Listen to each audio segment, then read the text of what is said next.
Саламатсыздарбы урматтуу интернет колдонуучулар, урматтуу кыргызстандыктар, кыргыз элим. Мисалы, биз көп маселелерди интернетте аябай катуу талкуулайбыз да.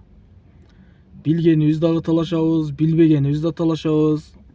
Өзүбүзгө тиешеси барбы жок баарлашып кете беребиз да. Комментарий жазганда укмуш жазабыз. Мисалы, дин менен мына ислам дини, теңирчилер деп эки жаатка бөлүнүп, талашып, тартышып, бири-бирин жамандап, Конституцияда жазылып турат, ким кайсы динди тутунса өзүнүн эрки. Бирөөгө акарат кылганга вообщем биздин мындай такыр укугубуз жок да. Бирок ошого да карабай талашып тартышабыз. Мен айтайын дегеним, азыр интернет көрүп отурсам, Facebook баракчасынан ошол бир түрк жараны бир кайсыл жерге келген билбейм, бир эс алуучу жайга келген окшойт.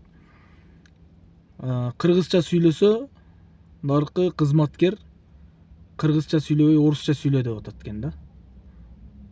Кыргызча мен түшүнбөйм деп, мындай кабыл албай атат да. Кыргыз тили да тилби деген, бул кыргыз тилин ким сүйлөйт, койгулачы дегендей эле мамиле да булчу. Анан ошончо бир жакшы болсун деп, таза жүр, бирөөгө жамандык кылба деген ислам динин жамандап, же болбосо башка динди тутунгандарды, аларды жамандап, ошого акыл үйрөткөн адамдар келип ушул орусча сүйлөгөндөргө эч капа болбой, мындай аларды колдоп, кайра орустар болбосо биз болбойт элек дегендей бир мамиле жасаганына мен аябай мындай чынын айтсам зээнимге ийит да.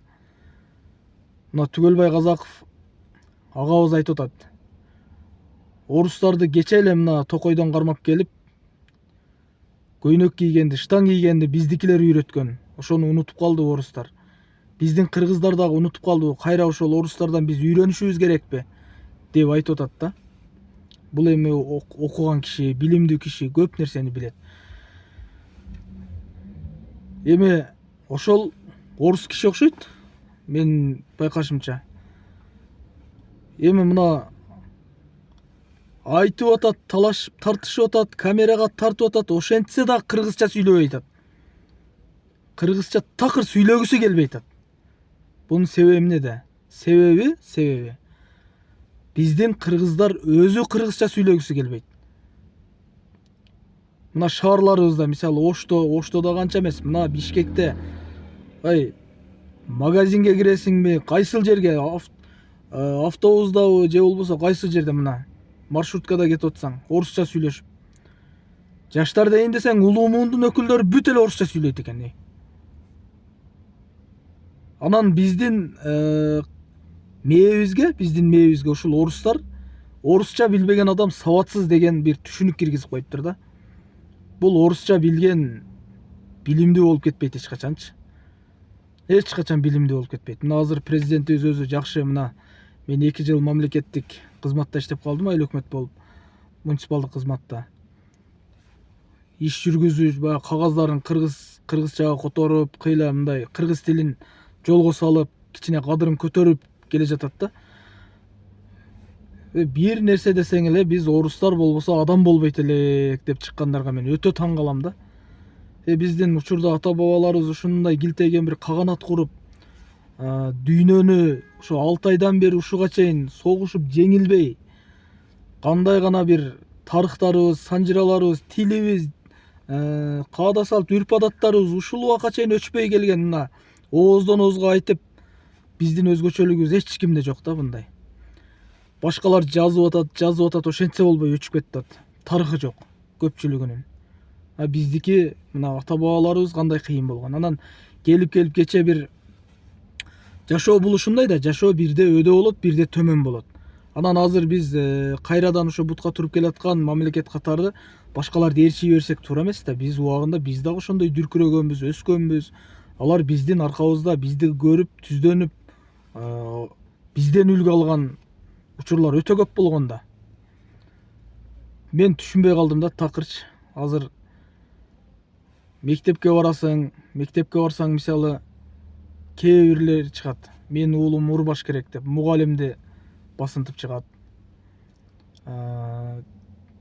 Көчөдө дагы, мисалы, кыргызча сүйлөсөң орусча жооп берип, ушундай көрүнүштөр көп да эми бул.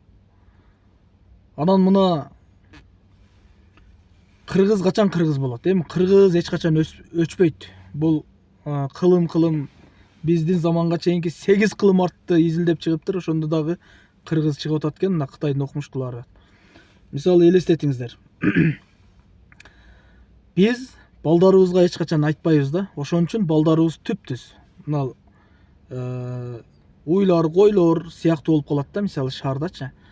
Мисалы жет атасын, каада салтты, үрп адатты ушуларды айткан адамдар өтө аз да. Бойнубузга алышыбыз керек, айтпайбыз. Айтпайбыз эч качан. Мисалы аттын кантип токулганын, эрлердин кандай аталыштарын, мисалы үзөңгү, тизгин, чылбыр деген сыяктуу нерселердин билбейт да такыр жаштар. Жаштар эмес, улуу муунун да анча мынчасы билбегендер толтур экен да. Мен больницага жатып калдым бирде. Ошо больницада дарыланып атып, бир аксакал жет атаңы билесиңби деп айтып калды. Анан мен эми санжырага кызыккан үчүн ошол Долонбийге чейин айтып бердим. 17 ата болот экен мага. Айтып берсем, жанымдагы аксакалдар таң калды. 3 атасын зорго билет экен, 3 атасын. Бирөөсү 2 атасын билет экен. Жашы 60-тан өтүп калган. Кыргызча сүйлөй албайт экен жакшы. Көңүл бурбайт, айтып атсаң ага кызыгы жок. Бул өтө өкүнүчтүү нерсе да, туугандар. Өтө трагедия бул. Ошол орусча сүйлөп, орустун жүрүм-турумун үйрөнгөн адамдар бул жок болду деген да. Кыргыз мамлекетинин жок болушуна өтө чоң салым кошкон адамдар ошолор болот. Душмандан дагы жаман. Душманды көрүп турасың, буларды көрбөйсүң да. Буларды көрбөйсүң да, билбейсиң. Жаныңда бир жакшына болуп кыргыз болуп жашап жүрө берет. Негизи алар кыргыз эмес. Жан дүйнөсү кыргыз эмес. Мен ушуга өтө мындай чынында ичимен кейим да. Кыргызча сүйлөө десең, мисалы кыргыз ушундай эл экен да, мисалы Оштогулар, мисалы мына Ошто жашап атам да мен. Көпчүлүк досторум ушул өзбекче аралаштырып сүйлөшөт да. Мындай оомо калкпыз да. Бишкекте болсо орусча, такыр эле орусча болуп кеткен. Казакка жакыны казакча болуп кетет. Бул не деген? Биз ошол айланабыздагы бардык улуттардын эң түптүүсү, эң тарыхы карт, мындай тарыхы кенен, эң бир байыркы улут болуп, биз атасы болуп атсак бардыгынын. Анан ошолорду ээрчишибиз керекпи биз? Мындай ойлонушубуз керек да бизчи. Мен түшүнбөдүм. Мындай көп адамдарга түшүнбөйм да. Айтсаң жаман көрөт, кадимкидей. Кадимкидей жаман көрөт. Башка нерсе кызыктуу, азыр бул кыргыздын баалуулуктары эч кимге кызыгы жокпу деп ойлоп кетесиң да кээде. Эми албетте бар, эми жакшы мындай кыргызды сактап калалы деген адамдар бар. Ошон үчүн кыргыз сакталып, кылым-кылымга артып келе жатат да. Бирок эми кээ бир жерде аксап калганыбыз ошондой кайдыгер адамдардын себебинен ошо аксап калабыз да. Менин жеке оюм ушундай. Эми мындай көп адамдар бар, жакшы адамдар. Ошолорго Кудайым өмүр берсин. Ошолорго мындай ден соолук берсин. Ошолор көрүнгөн жерде, мисалы университетте болобу, мектепте болобу, коомдук жайларда болобу, үйдө болобу айтып дей беришсе, көп адамдар мындай жакшы жака бурулат. Мисалы 10 адамга айтса, бирөөнө жугуп калган болсо, ошол дагы жайылтат да.